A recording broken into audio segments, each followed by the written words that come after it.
Swadikap, good morning from Central Bangkok, and welcome to our webinar book launch today. I just first want to say we have two events this week. We have the US-Thai relations book launch and webinar today, and then on Friday morning we will have ASEAN at New Crossroads a webinar as well. We are shifting to a 90-minute format because a lot of people, some feedback we have received suggests that maybe 2 hours a bit too long on screen online, so we're going to try the 90-minute format for a while and see how that goes and what kind of feedback we get. Also, the Chulalongkorn campus remains closed to visitors, so we are not allowed yet to do in-person events. And this is regrettable but necessary and understandable. And we are looking forward to potentially and hopefully hold in-person events next term, which starts in early January. So when that happens, we will keep you informed. Today we have a very fascinating, in my view, and a long-standing subject of US-Thai relations. And today, sometimes I might interchangeably call it Thai-US relations, because we're sitting here in Thailand. And Thai-US relations have had their ups and downs. And the relationship has had its ups and downs over the decades. I would say that during the Cold War, of course, Thailand was known as a staunch US ally, going back to the 1954 Treaty Manila Pact, and reinforced by the 1962 communique between the Thai and US foreign ministers, Dean Rusk and Thanath Command.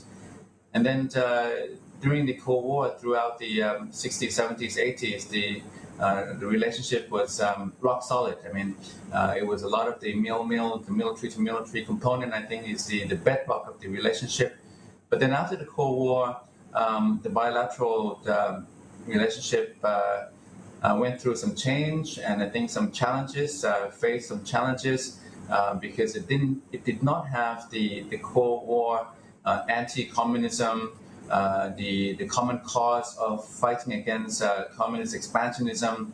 So it was a little bit in search, I think, floating in search of new anchor, new bearings. And this period has been extended, I think, into the 21st century. There was some realignment of the relationship after some turbulence in the 1990s, some estrangement. In the early 2000s, Thailand signed on to the Global War on Terror under President George W. Bush. And I think in 2003, there was a major realignment during the Thaksin administration and the Bush administration. There was a major meeting at the White House in June 2003, and that kind of recalibrated the relationship. But then domestic politics in Thailand went through some stormy weather and volatility, and even some violence, with starting with the military coup in 2006, and eventually some violence in 2009, 2010, the yellow shirts, the red shirts. And those who have followed and those who have tuned into this webinar would likely know some of the challenges and adversity Thailand has faced at home, within itself, within its own polity. Now, the relationship then kind of became held hostage by the domestic politics in Thailand. And this went through the Yingluck period, 2011 to 2014. I think there was a major joint vision statement between the defense ministers of both countries that tried to, again, realign the relationship and find a new common footing.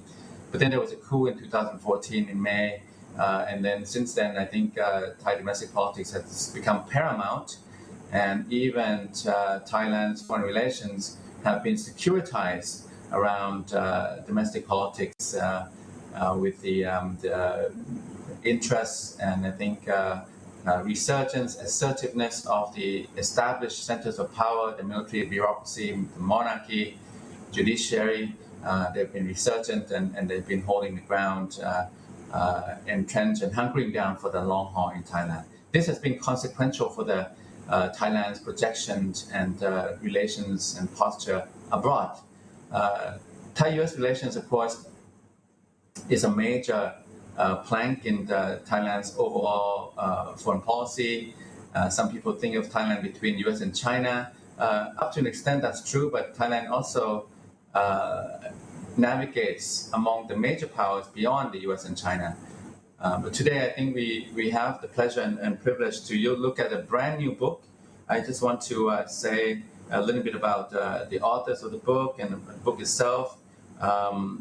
US-Thai Alliance and Asian International Relations. So we're looking at basically Thai-US relations in the broader geopolitical dynamics in the region, including, of course, China, but also other major powers.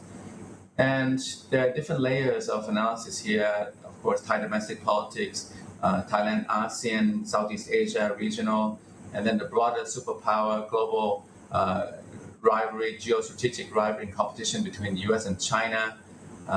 So, to analyze and grapple to come to an understanding about where Thai-US relations are going, and at the same time where Thailand is going abroad. We have this book launch, but also a kind of a webinar to contextualize it, to tease out some of the main themes, and to engage audience participation. What I like about this book is that it is not just Thai-US relations, but it looks at the history and memory and current developments. History, memory, and current developments. And history and memory are something that we sometimes overlook, but in fact, the authors will tease out some of the key themes here. We have first speaker, Dr. Greg Raymond, a friend and colleague. Of course, Greg is a lecturer at the Coral Bell School of Asia-Pacific Affairs in Canberra. He has been researching Southeast Asian politics, foreign relations. He is the author of Thai Military Power, also a major book in its own right. Came out in 2018, also highly recommended. And he the first speaker. He's the lead author of this book. He's co-author, very well known to local audiences and scholars. John Blaxland, Professor Blaxland, is a professor of international security and intelligence studies at the Australian National University, ANU. He's a first Australian recipient of the US Department of Defense Minerva Research Initiative grant. And he was also the defense attaché here in Bangkok at the Australian Embassy. So he's managed to successfully, has had two full-blooded careers as a diplomat, a military officer, but now as a full-fledged professor based at ANU. So he'll be the second speaker. I think Dr. Raymond will focus a little bit more on the domestic politics, Thailand, and how consequential they are for Thai-US relations. And then Professor Blaxland maybe a bit more on the IR, international relations, regional geopolitics. And then we will have a discussant to kind of throw additional ideas and perhaps adding to the debate and to the book with his own feedback, his own outlook. And we have Dr. Pongpisut Busabarat, my colleague here at the Department of International Relations at the Faculty of Political Science, who is a long-standing, well-known analyst, scholar, writer, author on Asian affairs, on ASEAN, Southeast Asia, East Asia, regional geopolitics. So first, to be a little bit informal, let me first just invite Dr. Greg Raymond. The floor is yours for the next 12 minutes, 15 minutes. Tell us a little bit about the book, perhaps the domestic determinants of Thai-US relations, and anything else you want to add. Please, Greg. Thank you very much, Ajahn Thitithinath, and thank you very much to ISIS Thailand for hosting this event. It's a great pleasure to be here. An alliance is an agreement between two countries to offer assistance in times of need, in particular in times of a security crisis. It's a legally binding agreement in most cases. Thailand and the United States have had an alliance since 1954. when, in the panic that surrounded the fall of Dien Bien Phu to Vietnamese Communist forces, the United States looked for solutions that involved a collective security approach. And they came up with the Southeast Asia Treaty Organization and the Manila Pact, as Ajahn Thitinan mentioned, in 1954. So this alliance has been in existence for 67 years. Now, some people occasionally say that, well, is there really an alliance, given that SEATO, the organisation, became defunct in the 1970s? Well, what we can say is certainly the two sides act as if there is an alliance. And as Ajahn Thitinan mentioned, in 1962, there was a separate agreement, the Tanat-Rusk Agreement, which enabled the United States to stress that its obligations existed regardless of whether or not other parties to that multilateral agreement wanted to assist Thailand in the event of a crisis. And since that time, we also had, in the wake of Thailand's contribution to coalition operations in Iraq following 9/11 in 2003, the United States rewarded Thailand for its contribution by making it a major non-NATO ally. So we have to say that there is an alliance, but at the same time, we have to acknowledge that this alliance is in real trouble. Now, obviously, we do have to look at what happened in the wake of the 2006 and 2014 coups, when the United States reacted very strongly to the military coups by criticising Thailand. And of course, on the Thai side, there was an equally strong counter-reaction rejecting the US criticism and suggesting that the US was perhaps hypocritical in singling out Thailand for cuts to aid and so forth, given that the US supports many other authoritarian countries.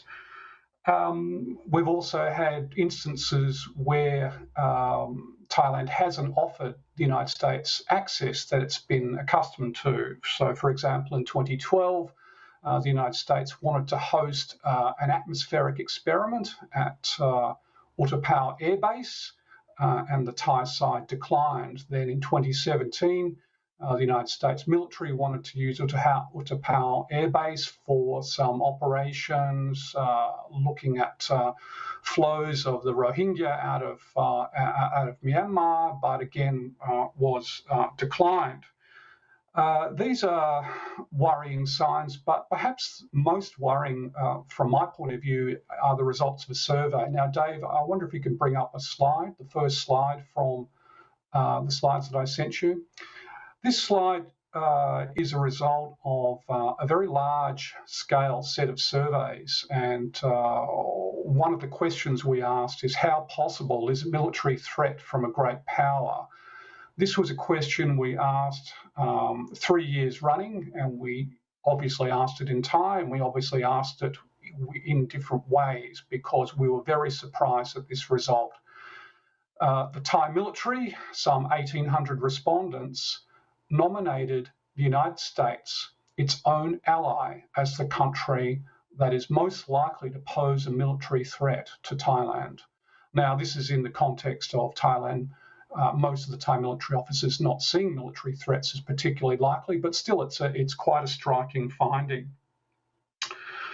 All right, and we can put that slide away for the moment, thanks.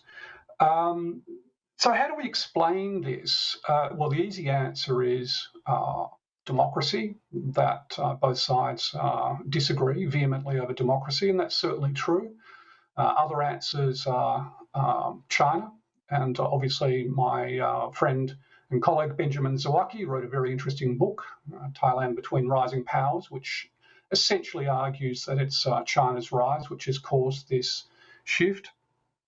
I'll come to the book's answer in a moment, but what I'd want to do before I do that is just to talk about how scholars of alliances think about alliances and how they explain the dynamics of alliances. So on the one hand, alliance theory has always been a theory which looked at states, countries as rational actors. And so they tend to try and look at the relationship between two countries who are in alliance from a point of view of what's what's called rational bargaining. That is, what does each side get out of the relationship?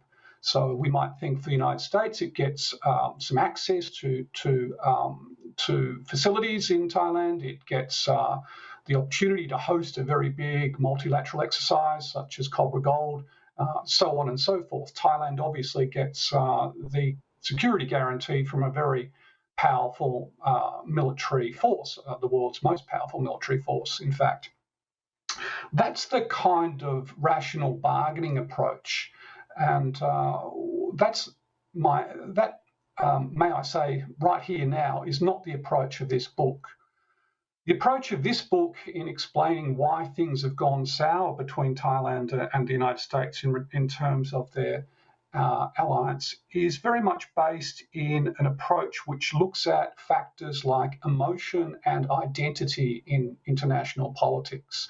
Now, some people tend to think, oh, well, emotion and identity, well, that's all soft, namby-pamby stuff, has nothing to do with real international politics. But we look at the way the world has changed in recent years, and we look at factors like Brexit, which was not a rational economic decision, but a decision driven very much by a sense of identity amongst people in the UK. And we look at the election of Donald Trump, which again is largely attributable to identity in international politics. So the question I wanted to ask, and we wanted to ask in this book, is how does Thailand perceive itself and the United States and other key countries, and how does this lead to changes in the way the alliance works? Now, to understand identity, we have to go back again and think of what are the things which underpin identity. Who are we? What makes us what we are? And what we argue in this book is that memory is critically important. Memory is, in a sense, who we are. It was the English philosopher John Locke who wrote, "In this alone consists personal identity, the sameness of a rational being, and as far as his consciousness can be extended backwards to any past action or thought, so far reaches the identity of that person." So memory is important to identity, but at the same time, we also know that a country is not a person. A country doesn't have personal identity or personal memory. It has collective memory, and collective memory comes out of how the social interaction between people, their personal memories and what they learn from their societies. So how do we understand the formation of collective memory? Well, collective memory is very much shaped by the politics and the domestic politics of any individual country. So what this book does is looks at how Thailand's collective memory about its political development has impacted on the alliance, as well as looking at particular events and looked at how they've shaped the memory of the alliance. The essential argument is that what happened following the coups of 2006 and 2014 didn't come out of nowhere. Friends can have disagreements, but the vehemence of this disagreement seems to have deeper roots. So what are the approaches that we can use to try to understand collective memory in international politics? Well, there are a couple of academic scholars who've looked at this question. Pierre Nora was a French historian who looked at the idea of national identity in terms of collective memory. Another one is the Turkish Cypriot Vamir Volkan, who wrote a book about chosen trauma and time collapse. So these are concepts which show how groups of people can link back to memories that are decades or hundreds of years old, but still contain power to mobilize. And he looked at the case of the way the Bosnian Serbs, when they executed many Bosnian Muslims after the collapse of Yugoslavia. Many of them believe that they were avenging wrongs done from a war that had occurred between the Serbs and the Ottoman Empire some 700 years before. This phenomenon of time collapse is very real, and we saw that to a certain extent in the Thai-Cambodia conflict, when we saw that many Thais were mobilised by memories of what had happened in 1893, the Pak Nam crisis, where Thailand lost territory. So we use this framework of collective memory based on Nora and Volkan's work to try and analyse Thai collective memory in its relationships with the United States, China, the European great powers, of course, France, Britain and Russia.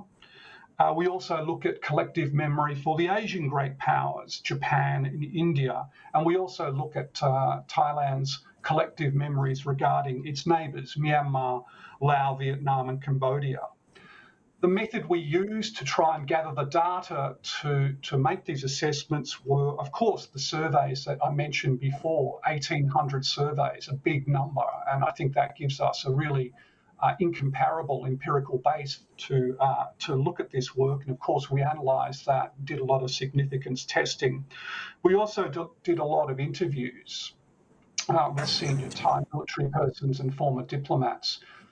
Now, what can we say about memory? It's lumpy. We don't remember the past evenly. There are things that stick out. There are things that are forgotten. And of course, the domestic politics of any country does determine or does shape, to a certain extent, what is given a lot of attention, what is prominent in collective memory and what's not. Now, could I just bring up, Dave, the next slide? This was an aspect of memory which we found very interesting and also very surprising.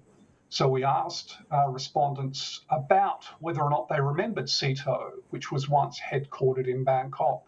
And these are military officers, recall. So about 60% said they did, but what surprised us was a very large number of military officers didn't know about SEATO.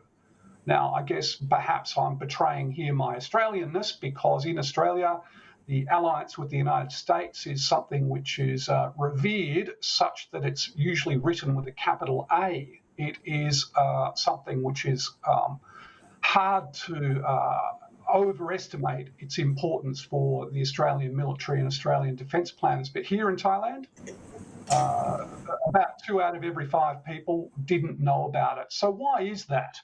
So we looked very much at why the Thai military memory of the Cold War seems to have receded rather rapidly, and why perhaps the sense of closeness which might have come out of so many joint military operations. And remember, Thai military forces cooperated, contributed to the US wars in Korea and Vietnam and so forth. Why has this receded so rapidly?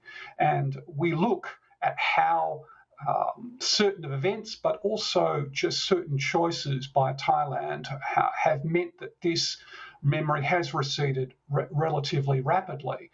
Dave, could we go to the next slide?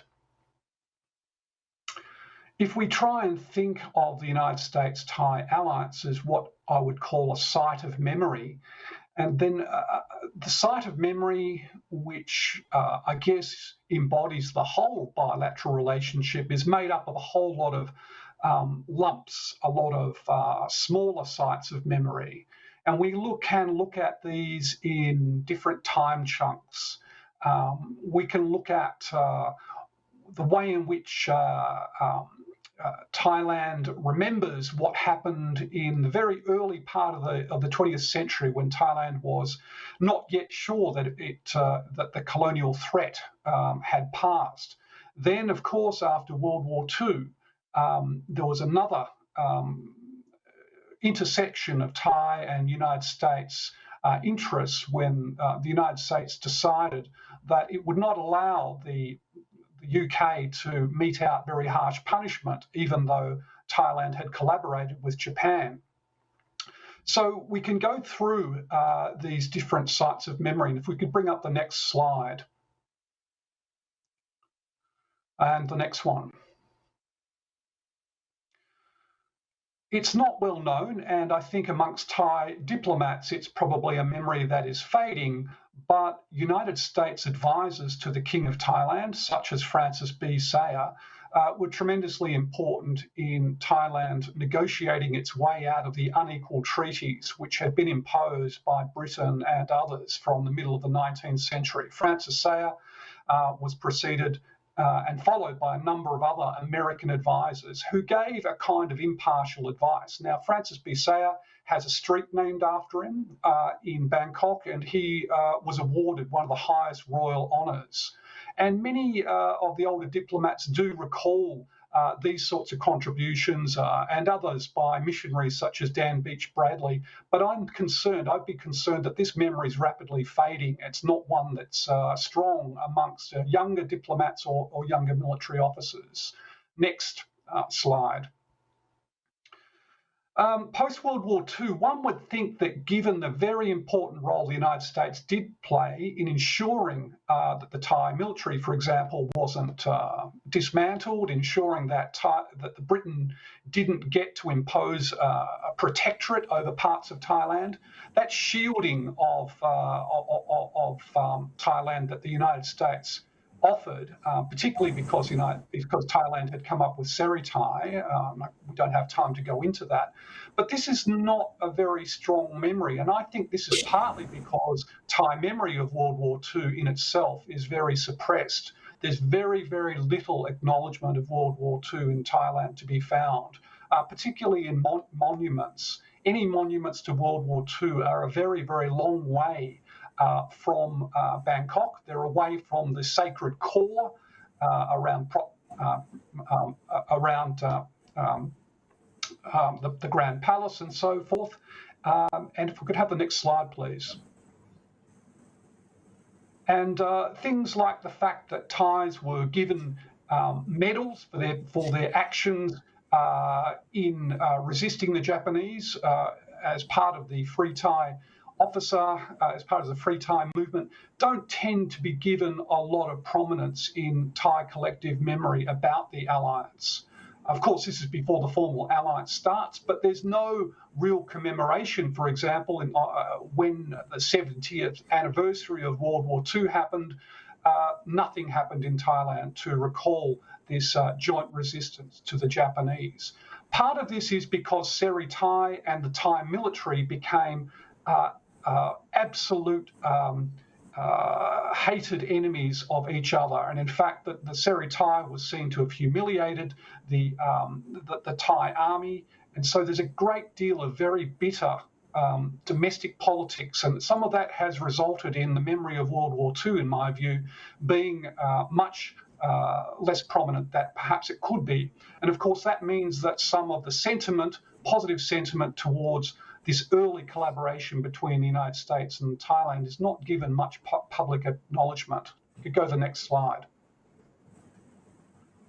Now, I've written about this in another paper as to why I think domestic politics explains why Thailand has such a muted memory of the Second World War. If we go to the next slide. Then we come to the Cold War, and particularly the memory of the Cold War. And I've written there that the memory of the Cold War has tended to be things like interference in Thailand's politics, and we found a very strong view that great powers do interfere in Thai domestic politics. We have the memory of dictators. Of course, there was a 10-year dictatorship under Tanom Kittikachorn, which ended in 1973. There were social problems arising from the presence of up to 40,000 American GIs, and there was a sense of a loss of sovereignty, particularly in the 1970s with the Mayaguez incident. Next slide, please. The Mayaguez incident was one in which the US approved the use of Thai facilities without the agreement of the Thai government. The Thai military agreed, but the Thai government and the then Prime Minister did not agree. And if we go to the next slide.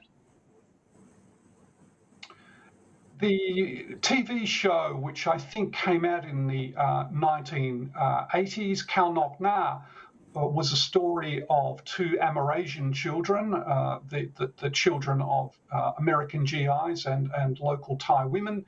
This was a story which I think drove home this sense that there were social problems left after the alliance. And I think this has also been the way in which popular collective memory has been, it's the way that this Cold War period is largely remembered. And if we can keep going. Of course, now we're in a period of China becoming more influential. So we can put the slides away. So largely, this is the approach that the book uses to try, and we can put the slides away for the moment. This is really the approach that the book uses. We try to understand what are these big chunks of memory which have shaped, provided a backdrop for the current events as they've unfolded. And it is a book which is based on a large amount of empirical research, and I think for that reason it has a unique contribution. Now, of course, we do the same kind of deconstruction of collective memory for China, for the collective memory of China in the Thai collective psyche. And of course, that's a very, very different story than the story of the United States alliance. There's factors like China as a kind of homeland and China as a protector itself. If you travel around Thailand, you'll see, for example, many shrines to King Thaksin, who was a Chinese, a Thai with Chinese origins, Teochew origins, but he played a very important role after the fall of Ayutthaya in 1765 in throwing the Burmese out of the country. And so there is a sense in Thailand that China can be a protector as well as a potential threat. Now, I've really probably going to leave it there because I think I've given you a sense of what this book is doing, but we do try to bring these memories into current context and see how they're interacting with the current circumstances. But I think I'll leave some of that for John to talk about. So back to you, John. Okay, thank you. Thank you very much, Greg. I just would like to just say to our audience participants that the two new things about this book to me. First, it's written by two Australians. Normally there would be a Thai author or American author. And there have been a lot of books on and works on Thai-US relations over the years. But this one, for the first time, two Australian scholars. And the other noticeable, I think, new thing, novel about this book is that it takes a different approach. Dr. Raymond mentioned emotion, identity. The title of the book, has to do with history and memory. So this is a kind of approach and method that hasn't been conducted in the past. So looking at new ways to analyze the relationship. Maybe when we come back to you, Greg, we can talk. I mean, to my mind, the threshold for latent memories was the 1998 economic crisis in Thailand. And until then, the collective Thai perception was that, there was kind of a patron-client relationship, patron-client ties, that somehow there was a collective sense of betrayal, disappointment, but beyond disappointment to betrayal that the US did not come to Thailand's aid in its hour of need, but instead went to the IMF, which imposed a very harsh and draconian bailout program.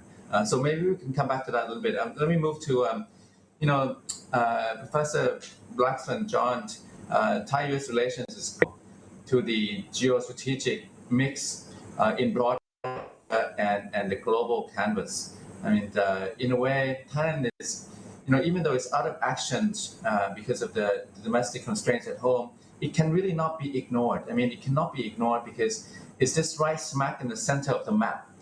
Anything you do with the Quad, AUKUS, Australia, UK, US, Trilateral Security Pact, the Quad, US, Australia, Japan, India, the BRI, Belt and Road Initiative, and East Asia Summit, ASEAN, and so on. Thailand is front and center. And just by the sheer geography, it's almost a gift in a way that Thailand cannot be ignored because of its location. But in a broader mix now, do you think that Thailand maybe has shifted, has been forced to shift and slide over to China's side a little bit more? That's a common conventional perception in the eyes of many because of the military coup in 2006, but even more so the military coup in 2014, which caused some problems on the human rights violations and limitations on civil liberties, fundamental freedoms, and a lot of the Western democracies had to take a bit of a critical stance on vis-a-vis the Thai royalist military regime.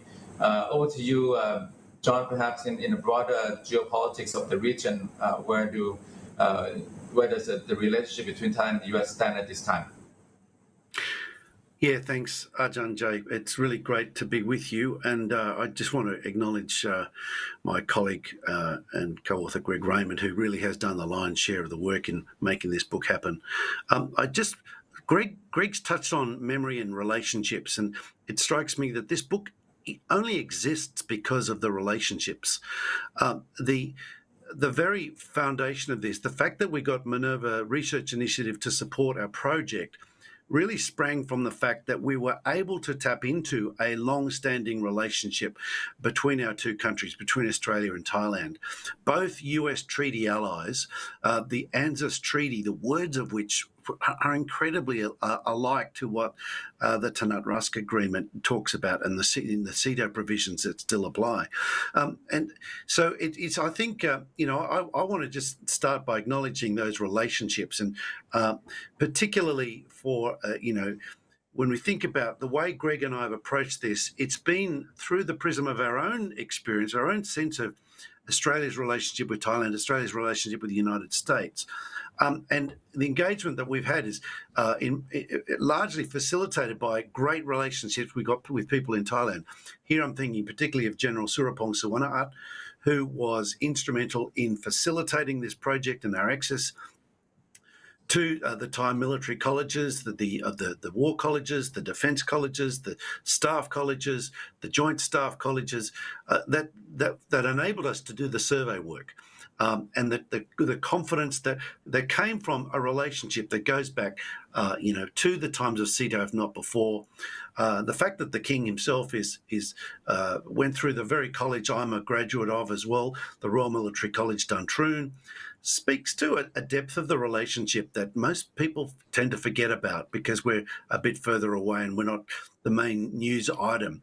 But along the way, and Greg's touched on this, but we had some really fascinating engagement with General Bunsang Nyumpradit, who commanded Australian forces in East Timor.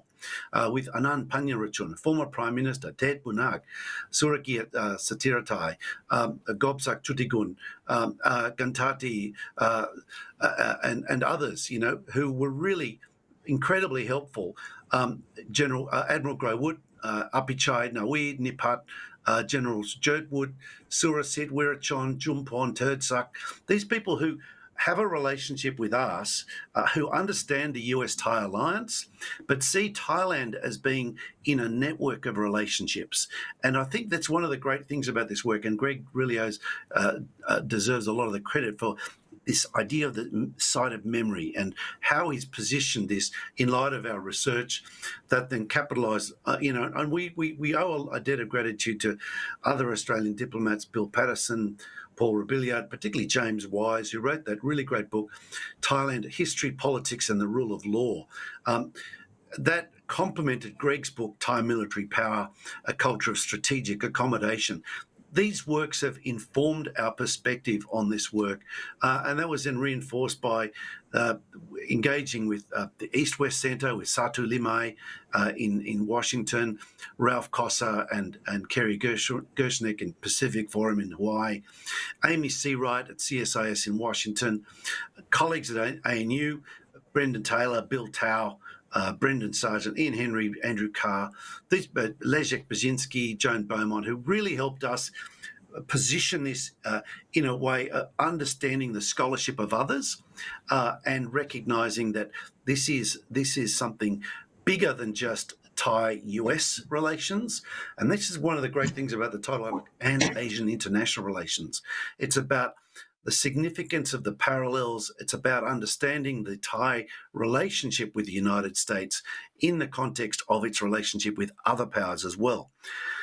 So when we think about Thailand and Asian international relations, it's Japan, India, Russia, the UK, China, Australia, and Greg touched on this, the other ASEAN neighbours, the fellow Theravada Buddhist mainland Southeast Asian countries with which Thailand has had a fraught relationship over the years. All have all these countries benefit from considering, I would say, the work of this book. I think it's really got a message that is bigger than just about Thailand and just the United States. And Greg also touched on this idea of China as homeland, as protector, as adversary, and as proximate giant. This is something, to a large extent, we're all dealing with this. We're all responding in slightly different ways. But for Australia, we're particularly appreciative of the fact that Thailand was there for us in a time of crisis in East Timor, and General Songgiri Jagabhat, first Thai military officer to be the deputy commander, General Bun Sang, later commander of Australian and international forces in East Timor.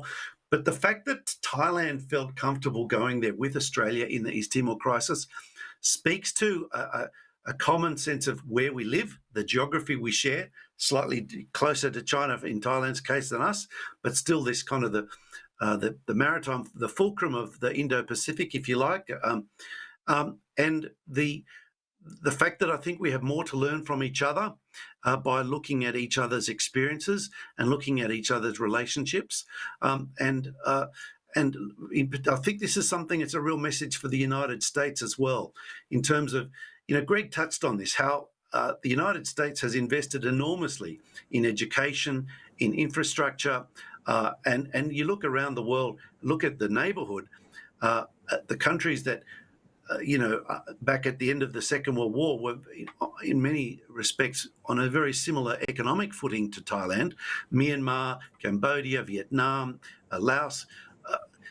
Thailand is, streets ahead of that, and my sense is, to a large extent, that is because of the relationship that Thailand had with the stabilising effect of the economic benefits of the relationship with the United States, the investment in education and infrastructure and other things that seem to have been largely forgotten, that I think people in the United States, policymakers in the United States, should be mindful of. And Greg's touched on this. But people in Thailand, I think, probably need a bit of a reminder as well. And people in Australia, we also need to have a degree of broader perspective. And I think this applies to all of these countries in this neighbourhood. I think, there's more to this. Thailand is clearly closer to China physically, demographically, its benefits at the moment, I guess, the politics of Thailand benefit from China being less confrontational than the United States. There's some rub points, obviously, about Thailand's approach to democracy that have left many in the United States a little bit irritated.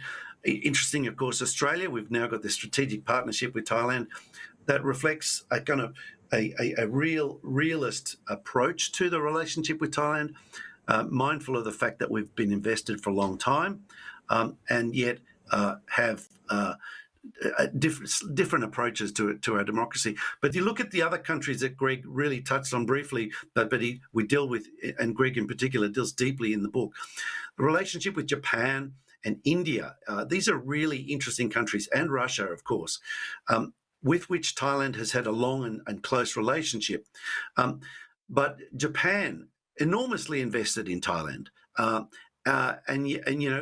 In the wartime period, very close relationship, very, under the period of Pibun Songkram, which Greg addresses and we address in the book, that's kind of it's not one that people want to focus on today too much, and yet there's an enormous echo of the relationships and the experience there that's worth dwelling on.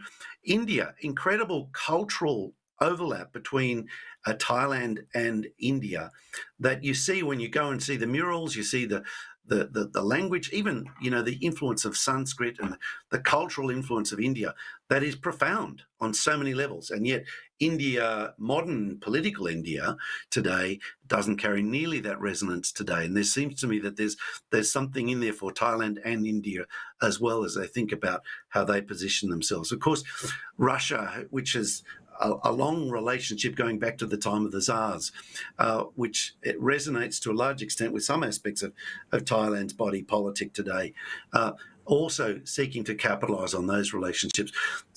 When you think about the United Kingdom, very interesting that the United Kingdom is playing a very strong hand at the moment, having launched into Brexit, having sought to re-establish ties across Southeast Asia. And Greg and I, but particularly Greg, deals with this in the context of the cultural, the Pudi Ungrit, the idea of the cultural connection with the UK that's very, very strong with the elites of Thailand. And the fact that, yes, well, many Thais have learnt English in the American English context, but it's very much their legacy of Britain that has endured.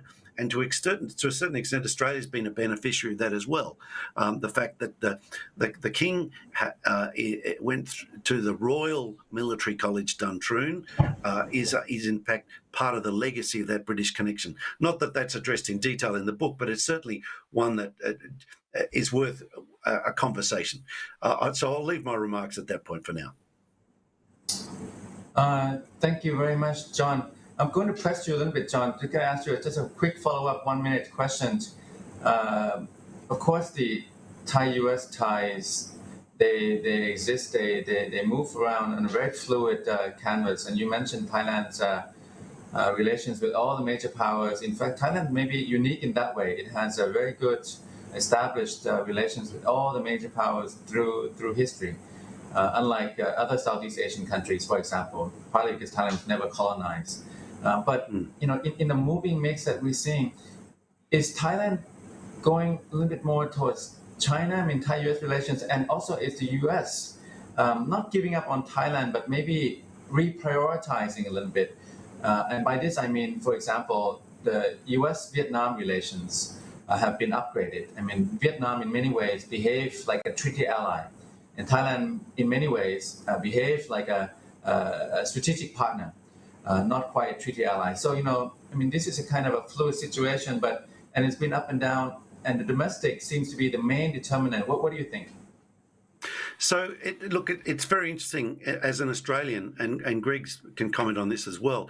We look on to Thailand and we see a country that is struggling with, its very proud independence, struggling with reconciling the enormous economic influence of China over mainland Southeast Asia and beyond, and trying to find its own space and carve out the opportunity for it to maintain its own identity, its own foreign policy, and its own approach to engaging with neighbours and with great powers.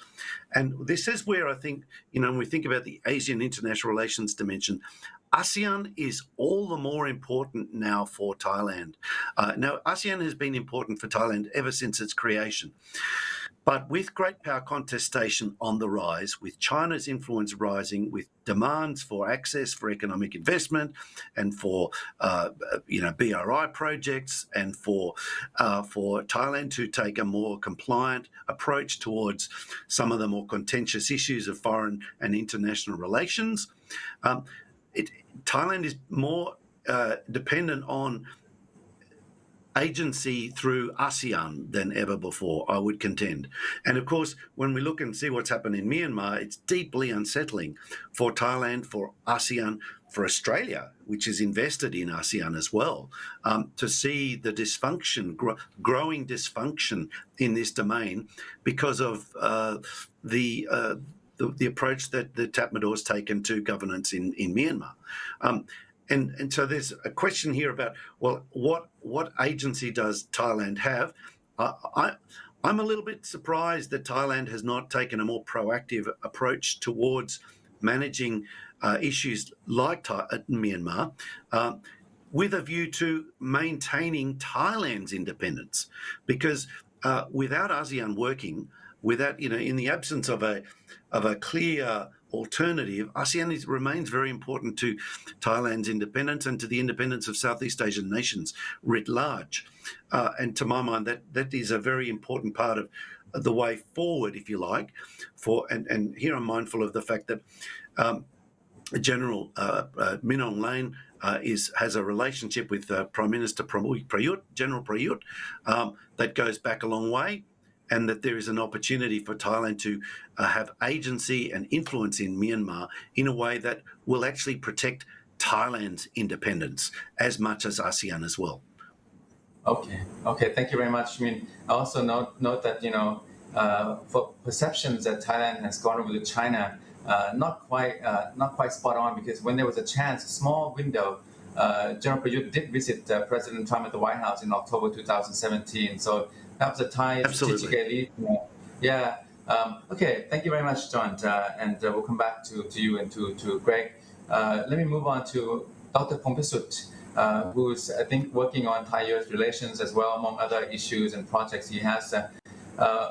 Based on the foregoing discussion, Dr. Phongpitsut, what would you have to say about the future direction and based on this book, Thai-US relations? All right. Thank you, Ajahn Thitinan. But first, let me congratulate two of my colleagues who write this wonderful book on Thai-US relations. A very interesting topic and very timely, especially when we consider the current regional environment, when we see more intense strategic competition between two regional power, US and China, right? I think this book helped broaden our understanding about the changing nature of alliance, between the two countries. So I think I have a few points, right, to add to these conversations. Firstly, I also agree with the issues of memory, emotions, history, identities. They are highly relevant to understand any alliance formations, and especially its endurance and longevities, right? I agree with the book about the power of these ideational elements, which are rarely taken into the core analysis of the alliance and to understand politics among security allies. So I like the way the book tries to give different labels or images to represent Thailand's perceptions about external powers. This highlight how Thai policy elites or even Thai society actually constructs a mental shortcut, right, to understand Thailand's relations with external powers. So certainly these social constructs involve social learning based on interactions in history, both positive and negative memories from these interactions. So I think I may have perhaps I may have missed what the authors used to represent Thailand's social construct about the US. But the image, probably we all know, right? The image of great friends, right, is what generally known as a label or image, when we talk about Thai-US relations. Thailand always refers to US, or rhetorically or not, as great friends. So of course, it derived from positive contributions of the U.S. and American individuals since the 19th century. But let's try to crack this great friends. What it means to Thailand, right? and why it is related to the issue of alliance. So let me show you this short video clip, taken from a famous Downton Abbey series. It's a conversation between Lady Violet and her daughter-in-law Cora about how to keep the estate and dowry after her son passes away in the Titanic incident, not letting it go to the distant cousin as the legal heir presumptive. Dev, can you show that? Short clip. I didn't run Downton for 30 years. To see it go, lock, stock and barrel to a stranger from God knows where. Are we to be friends then?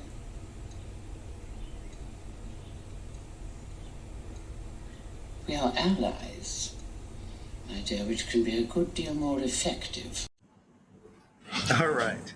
It's very short, but I think these short conversations between the two capture some idea about Thai-U.S. relations. It shows differences in how both countries should think, identify themselves with each other, and expect upon each other as well, right? Certainly, under the broad friendship and alliance, I see the U.S. policymakers think about Thailand based on common threat, or in the Cold War period, right, and mutual security interests later on. So without them, cooperation is merely about mutual benefit, which are mainly achieved through bargaining and reciprocity, right? Special treatment beyond mutual interest and security interest is not voluntary.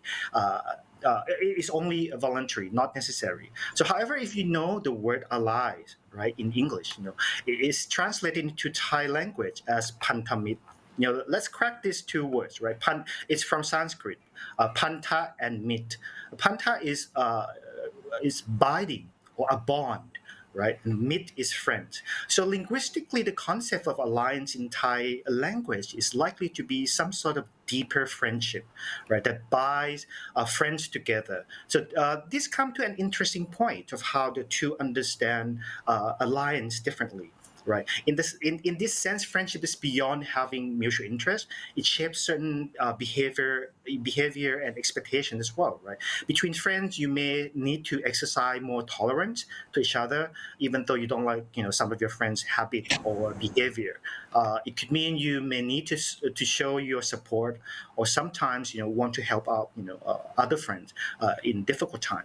Right. It also suggests that you may need to cherish your friendship from time to time, right? You don't forget your old friends, when you encounter new ones. So all of these traits of friendship, suggest that perhaps Thai policymakers may think they can rely on United States unconditionally as a very good friend and deep friend, based on that deep friendship under the connotations of alliance.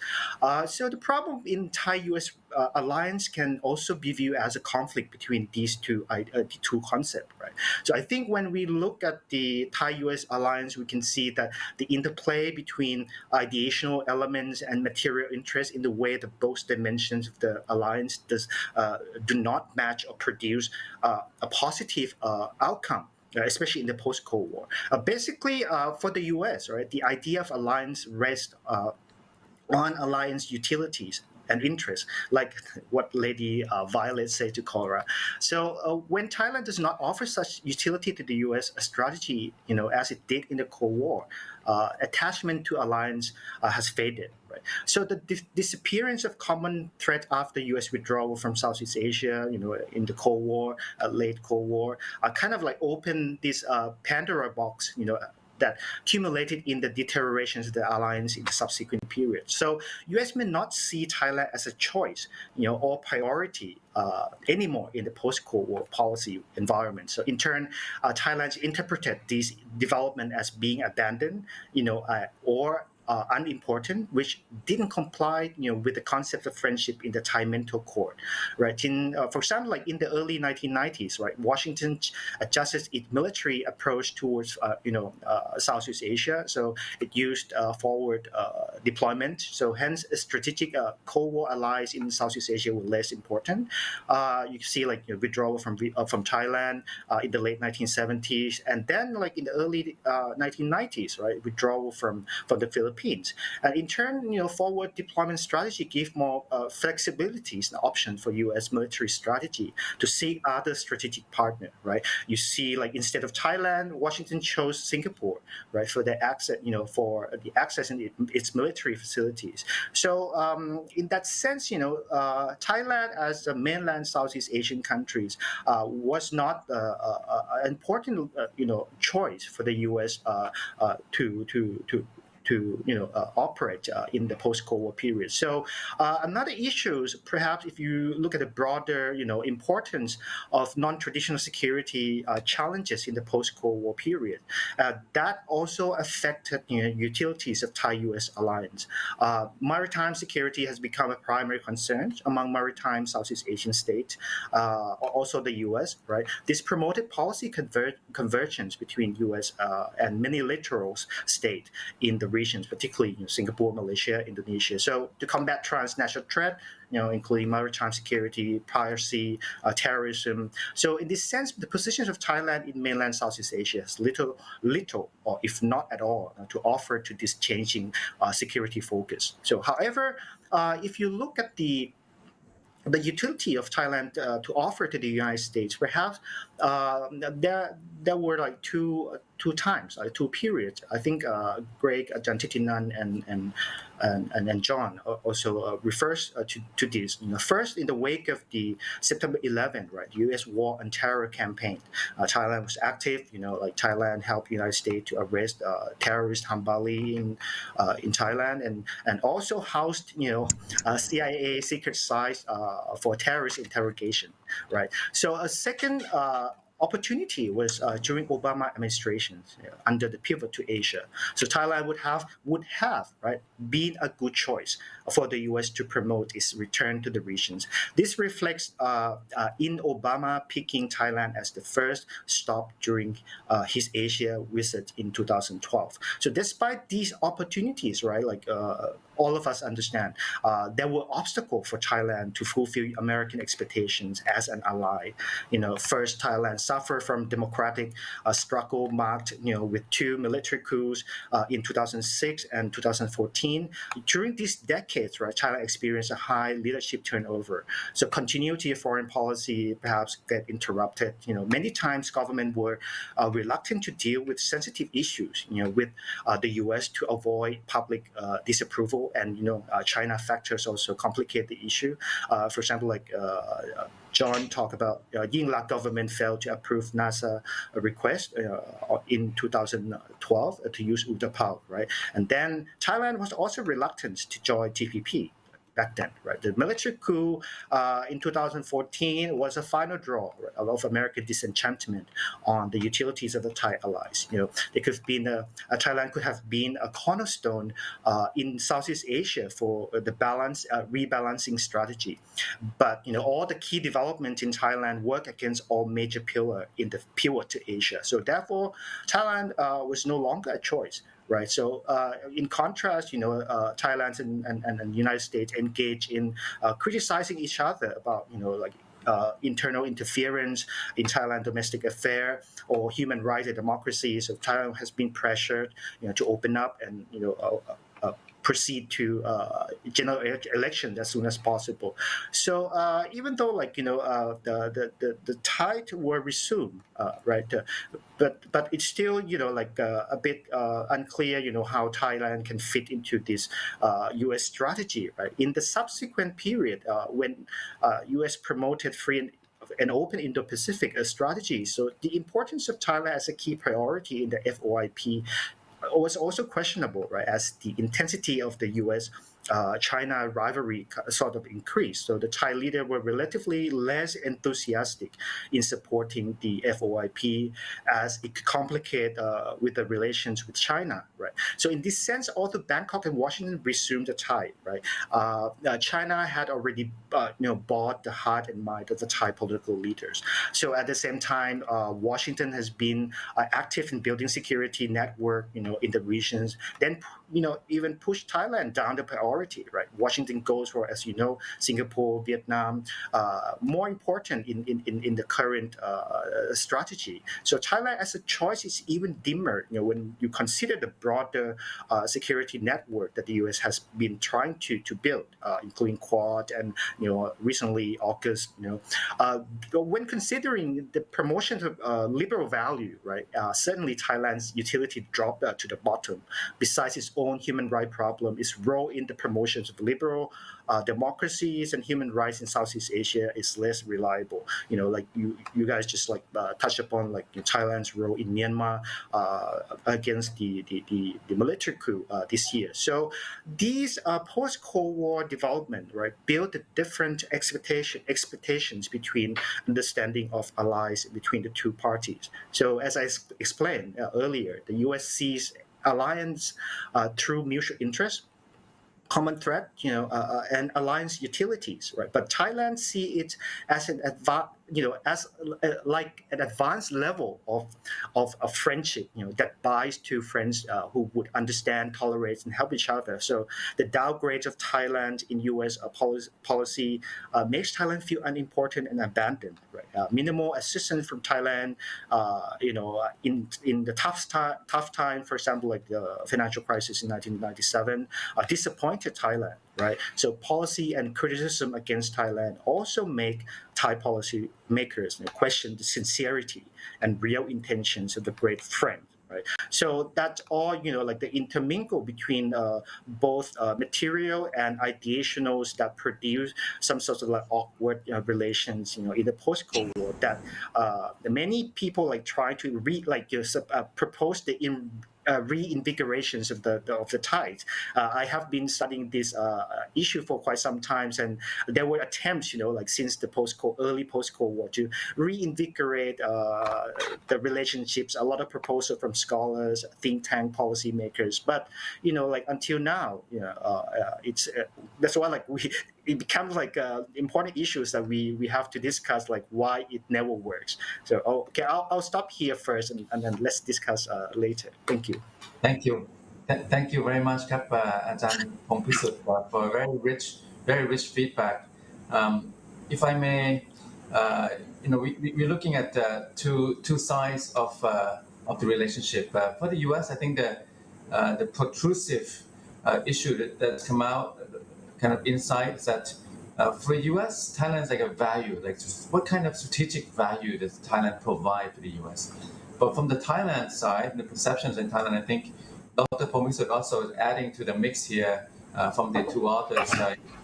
Even linguistic and language, the word Pantamit or ally itself can be unpacked to indicate a certain sentiment and worldview. So for the Thai side, it's maybe it's softer. Issues like emotion, identity, history, memory, even language.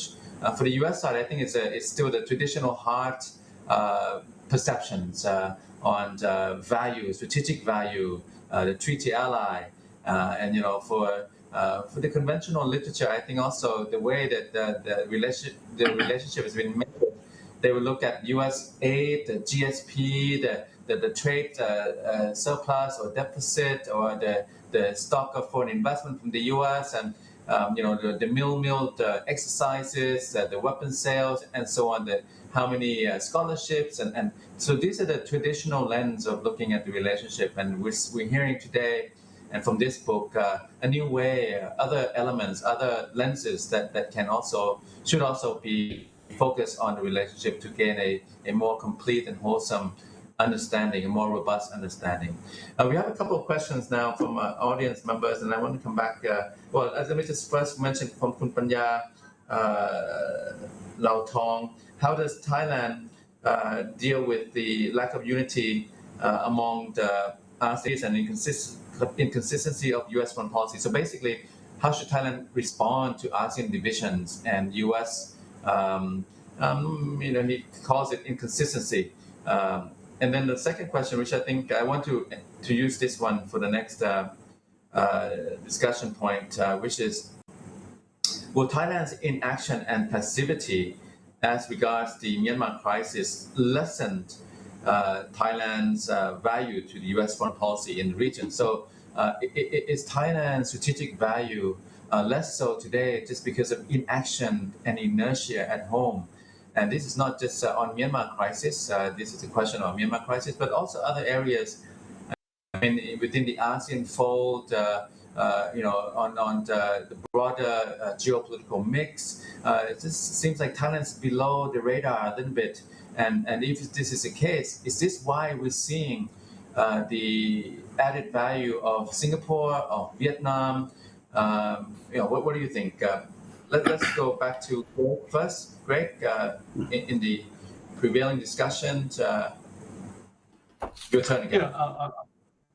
Before I answer the question on Myanmar, let me just say that and thank Ajahn Phongphisut for those very astute, perceptive remarks. I do think we can kind of separate identity factors and material factors, and I think one of the things I would point to in the book is that where we're making the argument that in the post-Cold War, there's a sense that the likelihood of military conflict is much, much less than it was during the Cold War, and that shapes the way people think about their military interests, their material interests, and that means that perhaps these ideational factors sort of loom larger.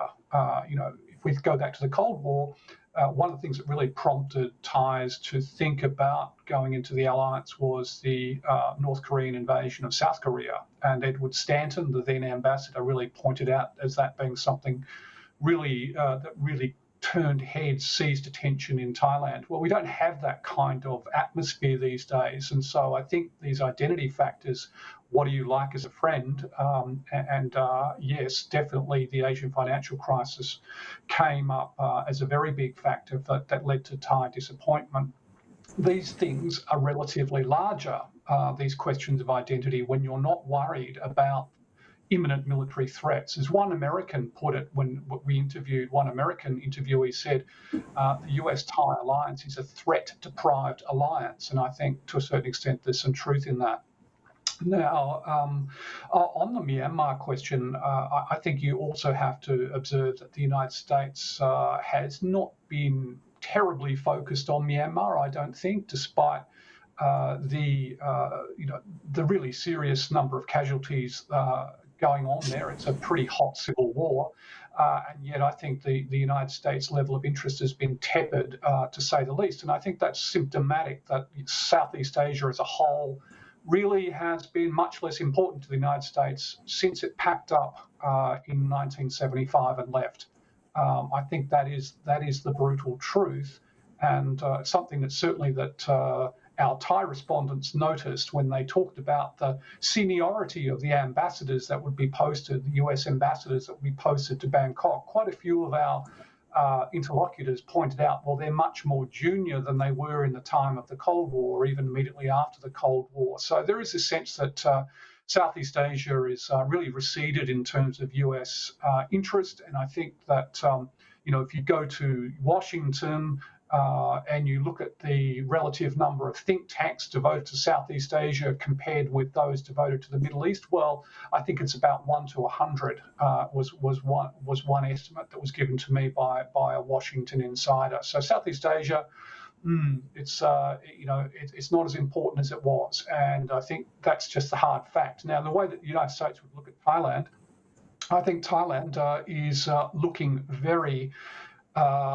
let's say, unhelpful, and that's probably the best description that could be given. I mean, it's pretty well known that General Prayut and General Min Aung Hlaing have had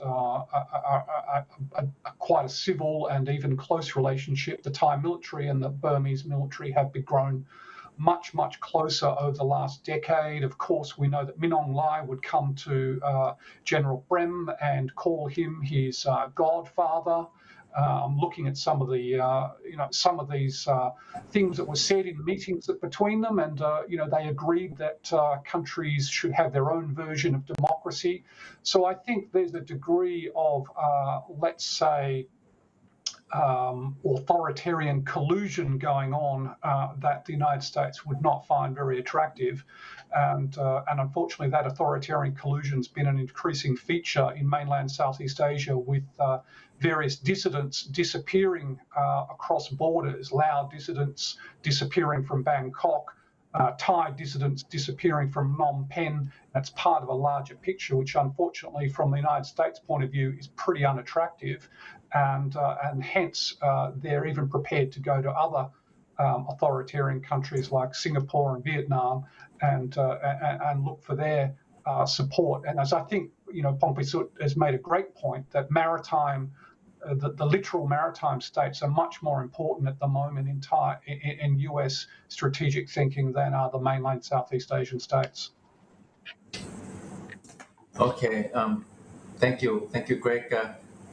John, Professor Blackstone, would you give some feedback on this? Thailand is inactive, passive, and almost dodging and ducking key issues: Myanmar coup, violence, civil war, ASEAN divisions, and so on. What can we expect moving forward in this relationship with the US? Yeah, thanks very much, Ajahn Titinan. Look, it's very interesting. There's a parallel phenomenon in Australia. We talk about the fear of abandonment and the fear of entrapment. And there's a sense that in some circles there's a concern that we're too close to the United States, and others say over history it's ebb and flow. There's been a degree of uncertainty and insecurity, echoing the very remarks that Greg touched on and Pong Pisut touched on about, the peak at American ambassadors not being at the right level. Very similar in Australia. There's been times when we've felt, we've got a used car dealer instead of a serious diplomat as our ambassador from the United States. I think there's interesting, there was a time when, and Feynman talked about the special relationship, and others have commented on this. I think what we're seeing is now a more normalized relationship. It's no longer a special relationship. I don't think that means that the United States is not interested. I think, and they're also not opposed to working with relatively authoritarian states. And the point about Vietnam and Singapore is apt on this issue. I think the thing is that what we're seeing is there's a question about how Thailand views its own need for balancing and its own need for greater diplomatic space and diplomatic leverage, and whether or not it's actually in Thailand's interests to pursue the approach it's taken so far. So the question that was asked by the questioner before, how does Thailand respond to ASEAN division and US inconsistency? I think the United States would be quite interested in Thailand if Thailand was to see its interests as being more aligned with the United States. And I think there are a degree of overlap. There is a degree of overlap between interests. There's a question here, though, of course, about how Thailand's power elite views its own interests, and if those interests are seen as being more aligned with the interests of a leader of the Tatmadaw, Min Aung Hlaing, or whether they're seen about protecting the centrality of ASEAN. And there's a discussion here to be had inside Thailand about its assessment of its interests. And I think on this point that there may well be a utility of having a conversation inside Thailand about whether or not the approach taken in recent years needs some review, particularly in light of the approach taken by countries like Singapore and Vietnam, as you pointed out. And I think, when we, as I touched on before, I kind of would like to appeal to General Prayut to have another look and to think about Thailand as having agency and having utility, and the United States being useful to Thailand in giving Thailand greater independence by engaging more constructively over the civil war in Myanmar. It's not in Thailand's interests for millions of refugees to flee across its border. It's not in Thailand's interests for ASEAN to unravel because of the intransigence of Min Aung Hlaing. And I would have thought this is somewhere where a general like Prayut, a fellow Theravada Buddhist, also a military man, could have some agency, some influence across the border. And God knows, we all want the situation in Myanmar to settle down. We don't want more bloodshed.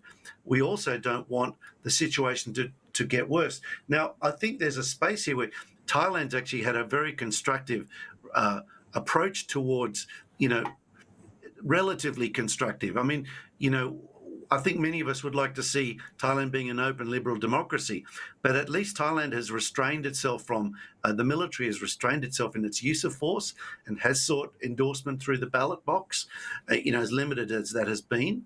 I think there's a pointer here for Myanmar, and I think that's where Prayut could actually see his liberal angel emerge and have a positive influence for the sake of ASEAN, for the sake of the region.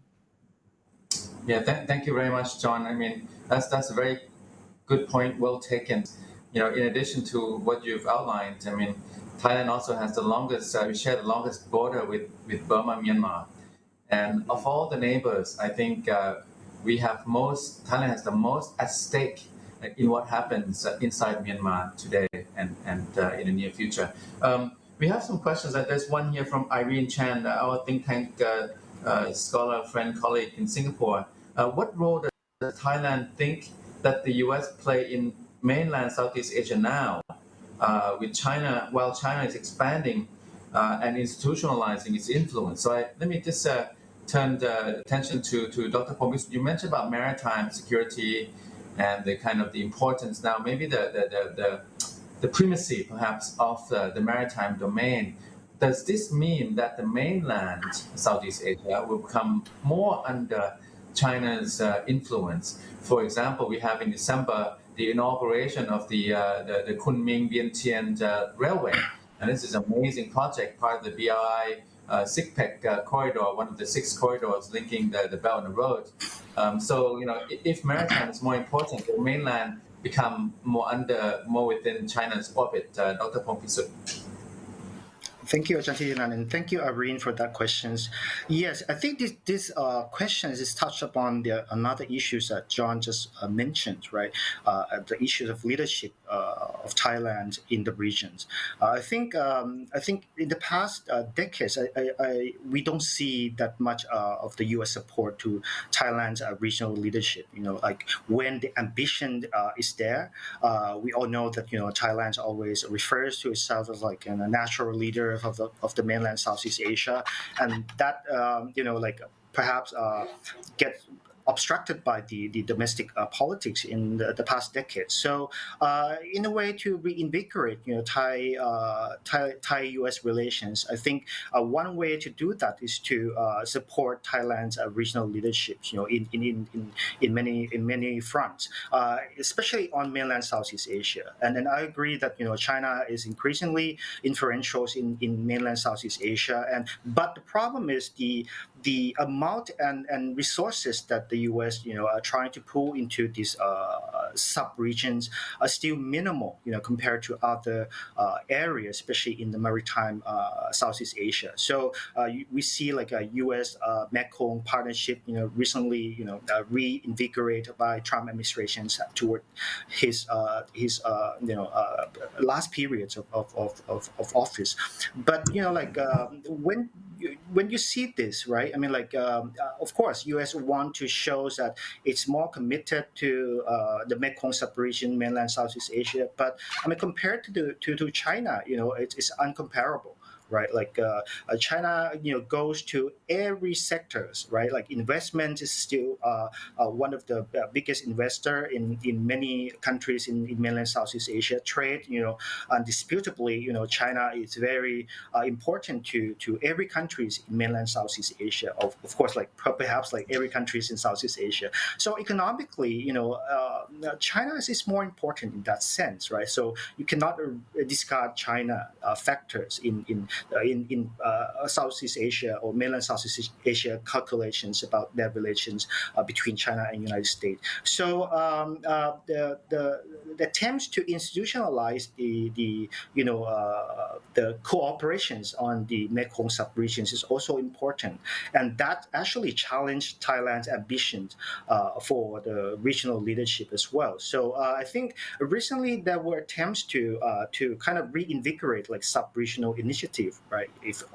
you may know the ACMEC, Irrawaddy, Chao Phraya, and Mekong cooperations. So of course, a lot of external stakeholder, becomes development partners in ACMEC. But we perhaps we need more support, politically, economically, to kind of make this sub-regional initiative to be very strong and in order to be able to sort of balance the Chinese influence in trying to rewrite the rule of the sub-region through the LMC, the Lanchang Mekong cooperations. So I think this is probably one window open for not only the U.S. but for other external powers to help build more roles and relevance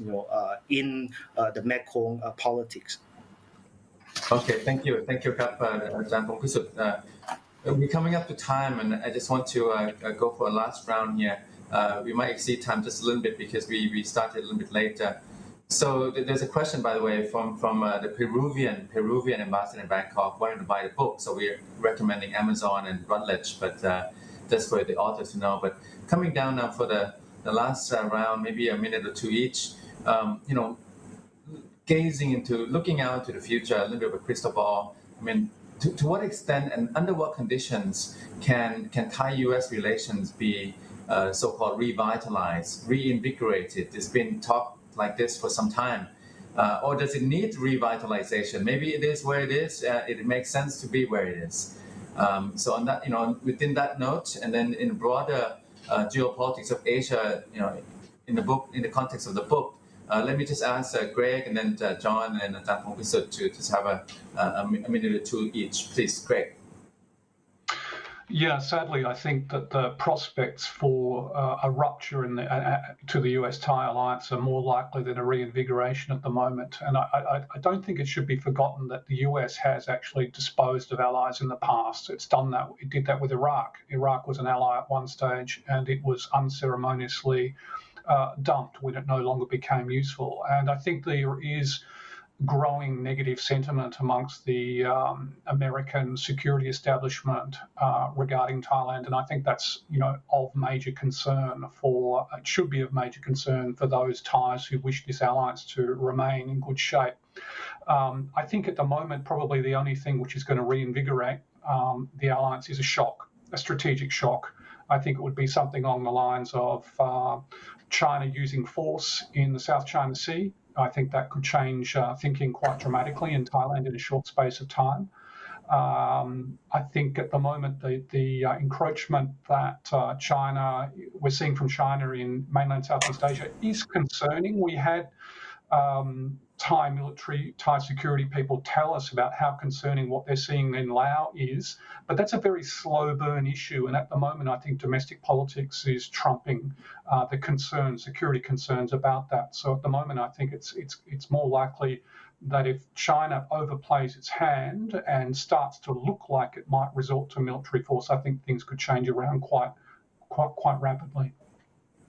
Okay, so what we're seeing maybe. Unless there's an external shock of some kind, maybe what we're seeing in the bilateral relationship is a new normal. Maybe it is a footing that will stay around for some time. Professor Blackstone, John. Yeah, thanks, Jay. Look, it's interesting. I think there's a lot of pundits talking about Cold War 2.0. I find this an unhelpful metaphor. I think what we're facing is the 6 C's, I call it, a continuum involving cooperation, competition, contestation, coercion, and conflict. It's all happening concurrently. And Thailand has an interest in exploring relations, cooperating with the United States, cooperating with China, cooperating with its neighbours, while also contesting and competing, and also we're dealing with conflict. And in Australia's case, we're dealing with conflict, particularly in the cyber domain, foreign political interference. These are issues that are ongoing. So I don't think we want to see it in a binary sense. The United States has a lot of utility for Thailand to this day, and it remains, which is one of the reasons why countries like Singapore, Vietnam, and others, and including obviously Australia, see considerable utility in doubling down on our relationship with the United States. But I would contend that we need to have a more nuanced approach than Australia has taken lately. What we've been seen as being a little bit, I think, a little too binary, and perhaps Thailand's gone a little bit the other way. And there is, I think, a spectrum, a continuum that is worth reflecting on in terms of the nature of the challenges we face, the nature of the relationships we have to develop. And let's not forget, we're not at war with anybody. We have relationships with everybody around the world. We need to capitalise on them as best we can and make them work to our benefit as best we can and not close doors prematurely or unnecessarily. Thank you. Thank you very much, John. Dr. Pongpisit, Ajahn Pongpisit, thank you. I think I agree with Greg and John, right? Like, firstly, I think it's a dim chance to reinvigorate Thai-U.S. relations back to that, rosy old day. I think now, like, everybody has to just come to the conclusions that the relationships is normal, right?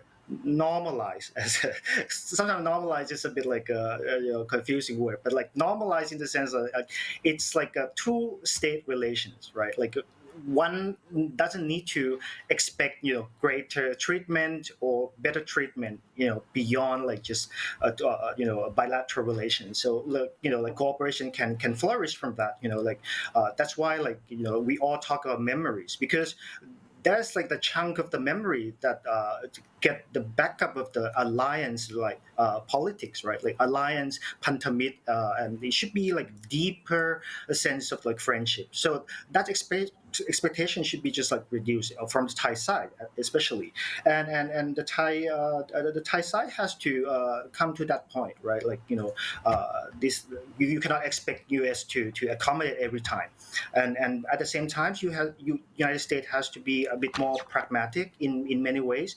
not pressuring Thailand too much. I'm not siding with like those who support undemocratic changes, but like be more pragmatic, because like whenever the U.S. Try to pressure Thailand on these kind of like issues, democracy, human rights, the Thai elites or policymakers also always make comparison, right? Like why you treat Singapore more nicer? Why do you treat Vietnam's nicer than us? We are allies, right? Like we just have like domestic change. Why you have to pressure so long and try to make us change? Other countries in Southeast Asia is not more democratic than Thailand anyway. Like there are some, but at different degrees and nuances on that spectrum. So basically, take a more pragmatic approach to deal with Thai policymakers, Thai leadership, in different issues. Like sometimes using too much, like ideologies or values with the Thai, elite that doesn't work, right? So probably that's the way to just like kind of normalize the state-to-state relations, around this time. Thank you very much, Ajahn. So that's a good point. I think to wrap up on, which is the U.S. I think if you look at the U.S. approach under the Biden administration, I think they've learned some lessons from the recent past. The reaction from the Obama administration vis-a-vis the Thai domestic military royalist regime is very harsh, and I think they almost maybe spend all their ammunition. But Trump never talked about human rights in the relationship, or elections, or values. It was all about interests, about China, and so that's why I think General Prayut visited the White House in October 2017. So I mean, maybe Washington is recalibrating as well, and relationship. Maybe it's a good opportunity to maybe to realign it to a more realistic, pragmatic, new normal footing going forward. Look, I think we're out of time, and I want to thank all the audience participants, and then this will be recorded. It will be available for subsequent viewing. I want to thank our speakers, Dr. Greg Raymond, Professor John Blackstone, Dr. Pongpisut Busabara. Thank you very much for being with us. And our next event will be Friday morning, about 9:30 a.m. to 11 a.m. on the new crossroads of ASEAN, ASEAN's new crossroads. Thank you very much from me here at Chulalongkorn University. Thank you.